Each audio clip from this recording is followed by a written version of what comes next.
Oke, welcome back to another videos. Masih di video series e-learning Filter App, mudah-mudahan selesai. Masih di bagian back end-nya ya. Jadi kalau teman-teman, lihat video yang kemarin gitu, itu kita sudah belajar back end-nya. Tapi back end-nya masih panjang itu, masih belum selesai sebenarnya. Jadi kita lanjutin lagi dikit. Sekarang ini code-nya. Jadi Strapi itu nanti keluarnya bentuknya codingan gini, guys. Jadi nanti kita bisa cek macam-macam ya. Nah, ini sambil dibikin reponya dulu. Flutter e-learning series backend. Oke, kita bikin public. Terus kita gini ya. Nambahin git remote. Nggak usah main, saya nggak begitu suka main, git status aja. Git commit. Ini nggak perlu di setup git ignore-nya, kan ini sudah ada git ignore sendiri, jadi nggak perlu setup sendiri. Nanti teman-teman tahu lah kenapa ya, yang udah biasa ngoding. First code push, git push min set upstream origin master. Jadi nanti teman-teman yang pengen nyoba itu bisa nyoba juga, tinggal ganti-ganti env-nya. Env-nya ada di sini ya. Ini env saya.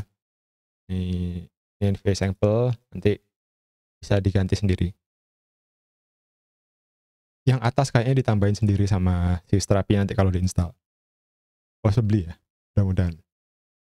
Oke, biar jalan servernya berarti kita harus setup lagi servernya.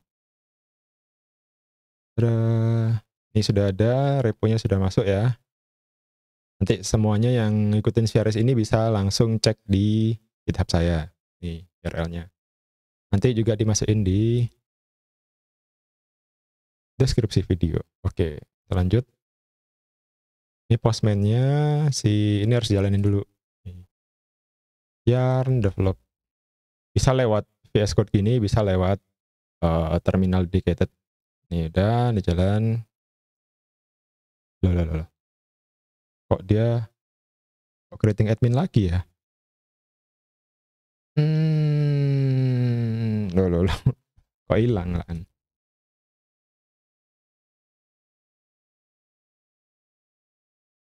Enggak kan ya? Oh enggak hilang kok. Enggak hilang ya. Tapi lognya sih agak menakutkan. Kok dia nge-create admin page segala macem. Creating admin, creating types. Tapi mungkin emang lognya aja yang kayak gitu, nggak masalah. Kita cek pekerjaan kita sebelumnya. Di sini kita sudah ada workspace ya. Workspace-nya public teman-teman. Nanti ini juga bisa diakses dosen ngoding e-learning series gitu ya. Kita tes get all course, masih ada. Get one course juga masih ada. Nah ini video cara nge-setupnya lagi nanti kalau misalkan di lokal yang teman-teman ya. Jangan lupa ini juga perlu di npm install. Step by step-nya ada di deskripsi.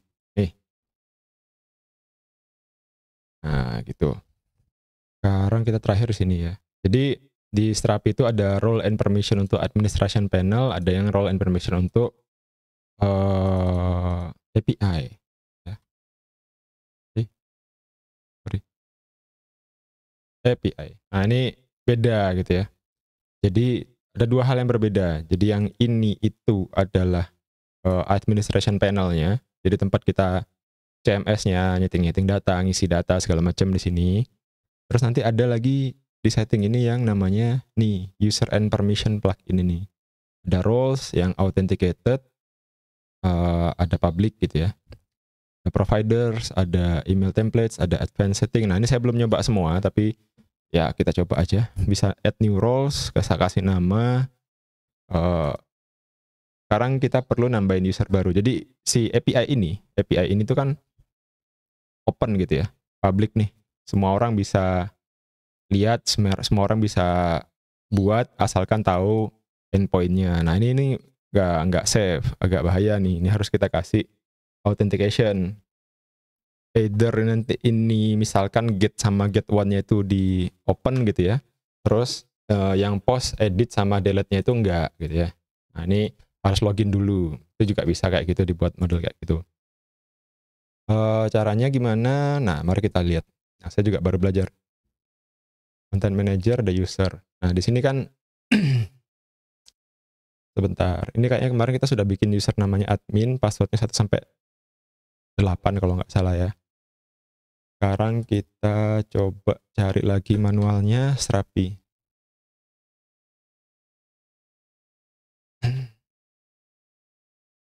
Terus API docs.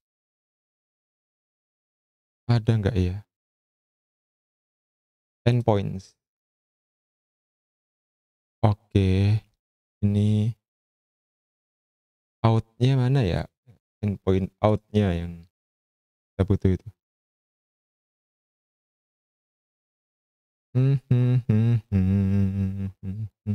Nih. User, suruh bikin user gitu kan.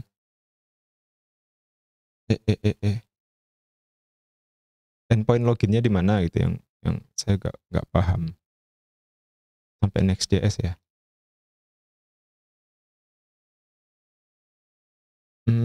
Forbidden ke authenticated. Nah ini nih.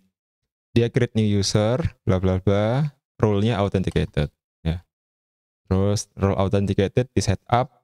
Ah nih ya. Jadi gini. Coba ya. User role-nya adalah authenticated. Oke, ini kita udah bener nih. Kemudian settingnya di sini yang authenticated terhadap resource-nya dikasih gini ya. Terus kita save.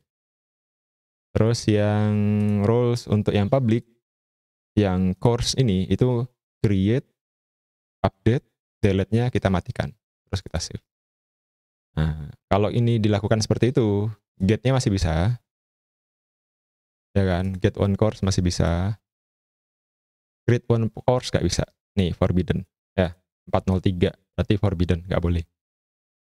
Nah, ini sesuai nih. Nah, sekarang roles yang authenticated kita kasih semuanya. Jadi yang udah login sudah terautentikasi bisa kayak gitu.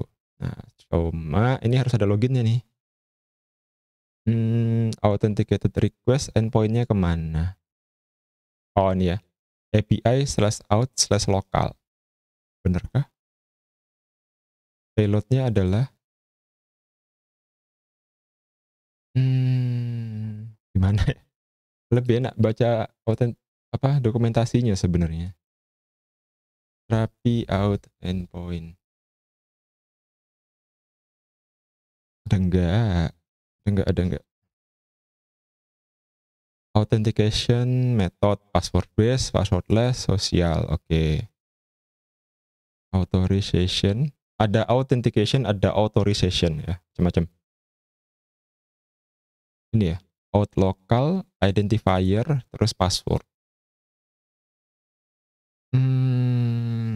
Register.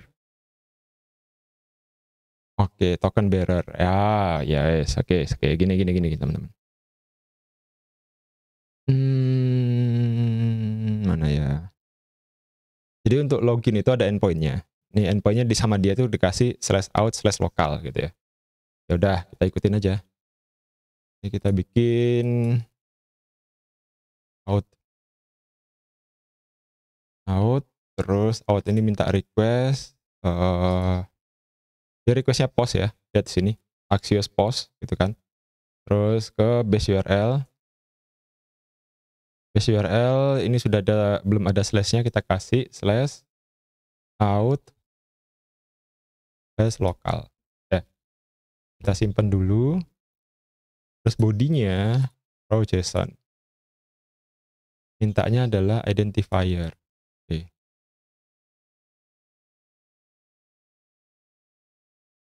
Identifier usernya ini. Oh, kalau identifier ini ya, kalau kita lihat namanya itu berarti bisa login pakai username, bisa login pakai email kayaknya ya. Tapi kayaknya ya, kita coba dulu.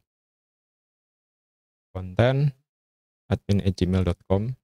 Oke, kita coba ya, trial ya. Terus apa lagi? Passwordnya adalah 1.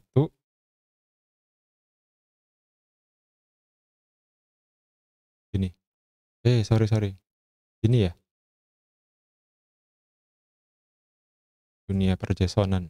Simpen, send. Validation error, invalid identifier or password. Oke. Mungkin dia mintanya username.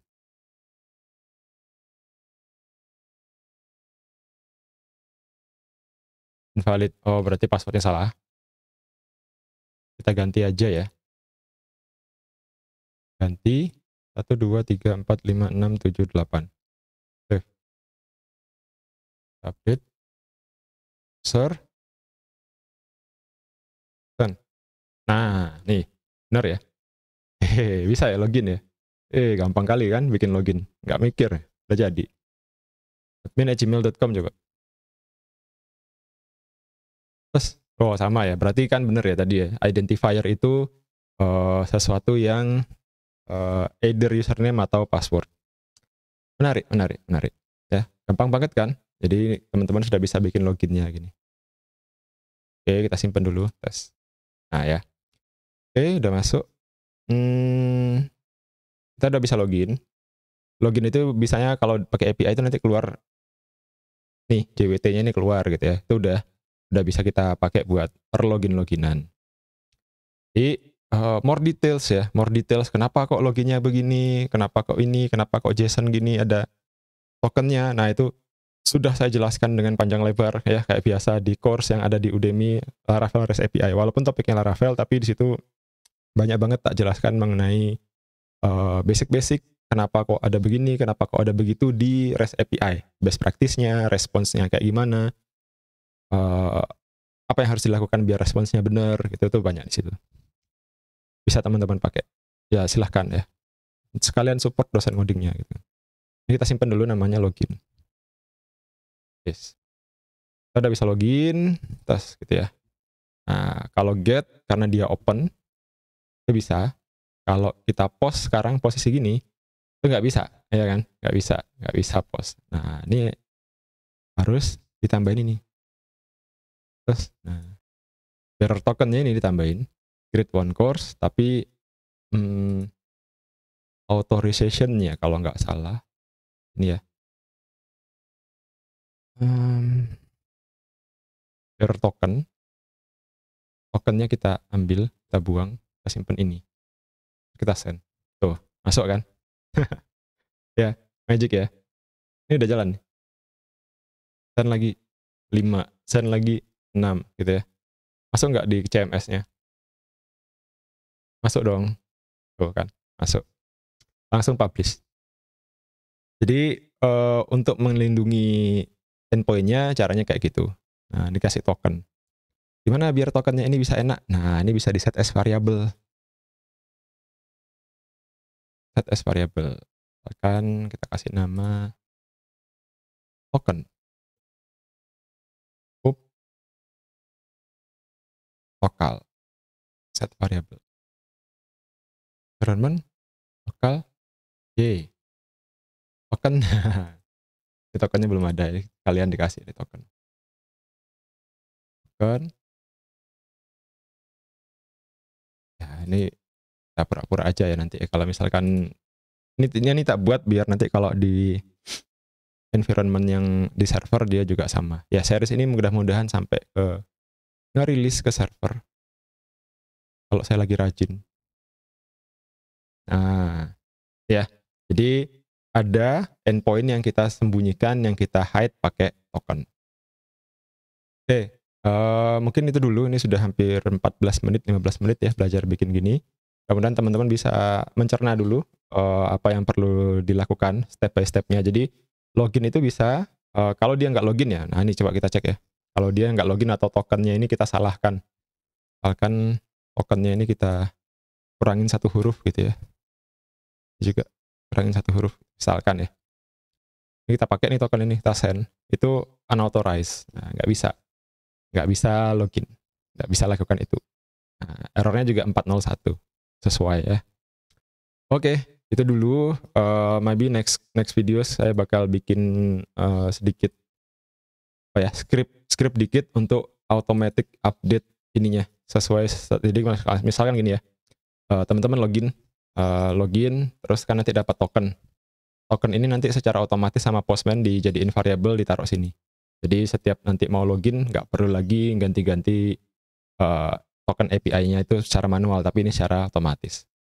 Oke, see you in the next videos.